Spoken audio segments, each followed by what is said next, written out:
an issue this week regarding player power, the Asmir Begovic situation at Stoke and Mascherano at Liverpool. How frustrating is it for managers when these situations arise? Well, I think, I certainly won't speak about the individual cases you mentioned, but on a general point, then, and obviously as managers you want the very best for your football club. But ultimately, the way it happens, if somebody doesn't want to be a player, doesn't want to be playing at the football club, and that's something you have to give balance to and do the best by the football club. So I think as managers we all recognise that there's trials and tribulations along the way, and what you have to do, and we all believe the same thing, is that you have to make the best of each and every situation.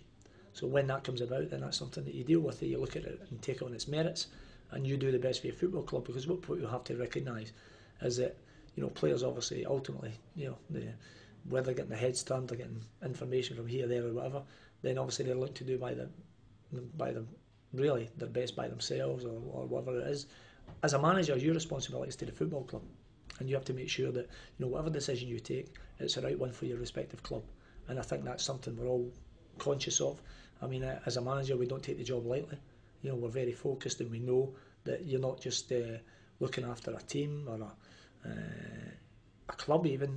In many cases, it's a town, it's a city, because of what the football brings and what it holds to them. So I think when those situations come about, you do the best of your ability to make sure you're doing the right decision for the football club. How different is it, though, from your playing days, which weren't that long ago? I mean, has it swung too far in favour of players in terms of power?